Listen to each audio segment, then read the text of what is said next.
এই সিলিং ফ্যানটি যখন চালু হয় তখন প্রচুর পরিমাণে শব্দ হয়, নয়েজ বের হয়। কারণ হচ্ছে এর যে বিয়ারিং রয়েছে সেই বিয়ারিংগুলো নষ্ট হয়ে গেছে। আমরা সিলিং ফ্যান খুলব এবং বিয়ারিংগুলো পরিবর্তন করে দেব।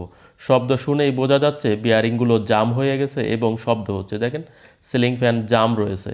তো আমরা প্রথমে একটি মার্কিং করে নিচ্ছি। এই যে মার্কিং করে নিয়েছি, পরবর্তীতে যখন ফিটিং করব টপ কভার এবং রোটর কভার একই সাথে ফিটিং করার জন্য এই মার্কিং দেখেই ফিটিং করতে হবে, তাহলে মূলত সঠিকভাবে এই টপ কভার এবং রোটর কভার ফিটিং হবে বা সহজেই ফিটিং হবে। আমরা কানেকশনগুলো খুলে নিচ্ছি। কেবল কানেকশন খোলার ক্ষেত্রে আপনারা খেয়াল রাখবেন ঠিক যেইভাবে কানেকশন করা ছিল, অর্থাৎ রানিং এবং স্টার্টিং আপনারা ঠিক রাখবেন।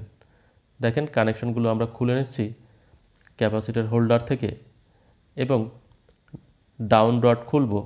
তার আগে কানেকশনগুলো আমি আপনাদের দূরের থেকে দেখাতে পারছি না। এখানে একটি কমন ওয়্যার রয়েছে, কমন কেবল রয়েছে এবং একটি রানিং কেবল রয়েছে, আরেকটি স্টার্টিং কেবল রয়েছে।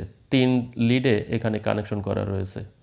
অনেক সময় 4 তারে কানেকশন করা থাকে, এখানে 3 তারে কানেকশন করা রয়েছে। তো আমরা ক্যাপাসিটর হোল্ডারও খুলে নেব এবং ডাউন রড খুলে নিচ্ছি। নাট বোল্ট খুলে আমরা এই যে আটকিয়ে রাখছি যাতে পরবর্তীতে সহজে খুঁজে পাওয়া যায়। দেখেন ক্যাপাসিটর হোল্ডার খুলে নিচ্ছি। 2.5 মাইক্রোফ্যারাড ক্যাপাসিটর রয়েছে। এই যে 3 তারে কানেকশন ছিল, একটি কমন, একটি রানিং, একটি স্টার্টিং।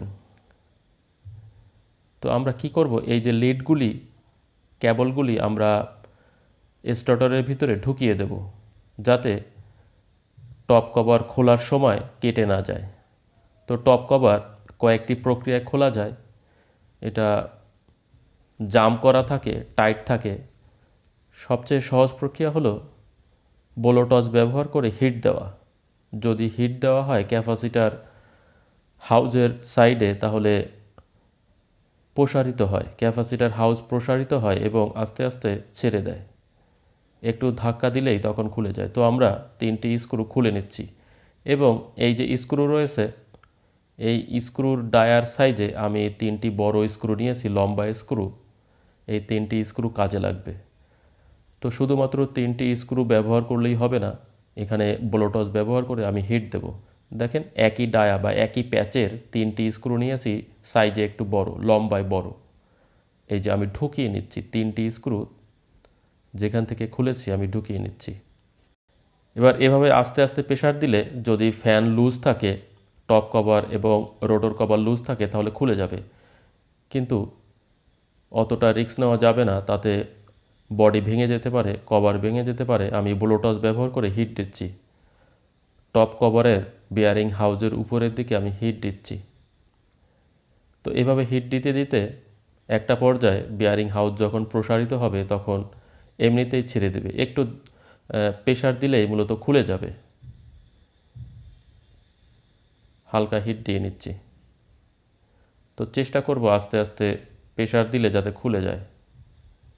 দেখেন ছেড়ে দিয়েছে, ওই যে ফাঁকা হয়ে গেছে, টপ কভার এবং রোটর কভারের মাঝখানে ফাঁকা হয়ে গেছে। তো এবার আস্তে আস্তে প্রেসার দিলে খুলে যাবে। দেখেন খুলে গেছে। তো আমরা স্ক্রু 3টি খুলে রোটর কভার নিচের দিকে সরিয়ে রাখব। এই যে দেখেন খুলে গেছে। তো বেয়ারিং স্টার্টারের সাথে রয়েছে, আমরা পুলার ব্যবহার করে খুলব। আর একটু হিট দিচ্ছি টপ কভারের বেয়ারিং হাউজের উপরে। তো আমরা রোটর কভার খুলে নিয়েছি। এবার টপ কভার খুলে আমরা বিয়ারিং দুটি খুলে নেব এবং নতুন বিয়ারিং এখানে ফিটিং করব। দেখেন আস্তে আস্তে বাড়ি দিচ্ছি, এবার খুলে গেছে। ওই যে টপ কভার খুলে গেছে।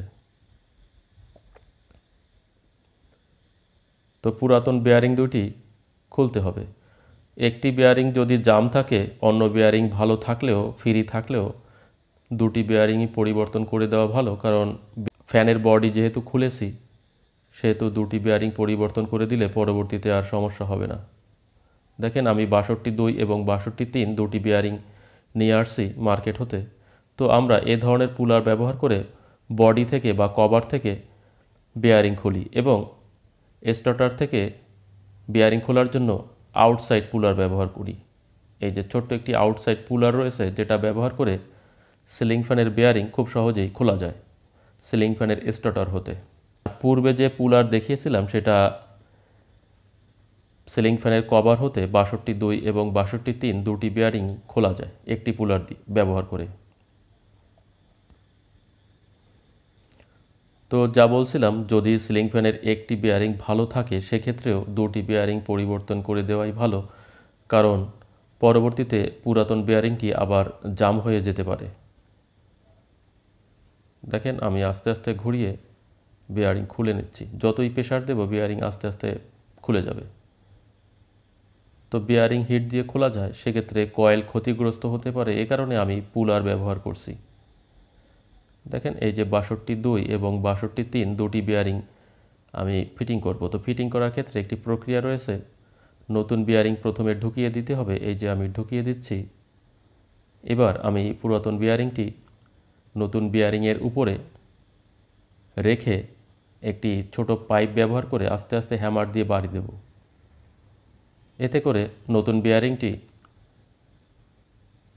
তার গ্রুপের সাথে আটকে যাবে, ঢুকে যাবে, অথচ নতুন বেয়ারিংয়ে কোনো প্রকার আঘাত লাগবে না। ওই যে আমি পাইপ দিয়ে বাড়ি দিচ্ছি, সেক্ষেত্রে পুরাতন বেয়ারিংটির উপরে বাড়িটা লাগছে। দেখেন গ্রুপের ভিতরে ঢুকে গেছে, আর প্রেশার দিতে হবে না। তো এবার আমি নিচের ৬২ ওই বেয়ারিংটি ফিটিং করছি। দেখেন পুরাতন বেয়ারিংয়ের উপরে আমি প্রেশার দিয়েছি, ফলে নতুন বেয়ারিংটি আস্তে আস্তে নিচের দিকে ফিটিং হয়ে যাবে, কিন্তু বেয়ারিংয়ে আঘাত না দেওয়ার ফলে বেয়ারিং ভালো থাকবে। দেখেন দুটি বেয়ারিং ফ্রিভাবে ঘুরছে।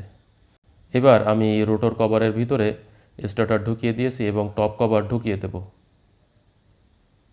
ওই যে আমি মার্কিং করে রেখেছিলাম, ওই মার্কিং বরাবর আমি রেখে আটকিয়ে সিলিং ফ্যান রানিং করব।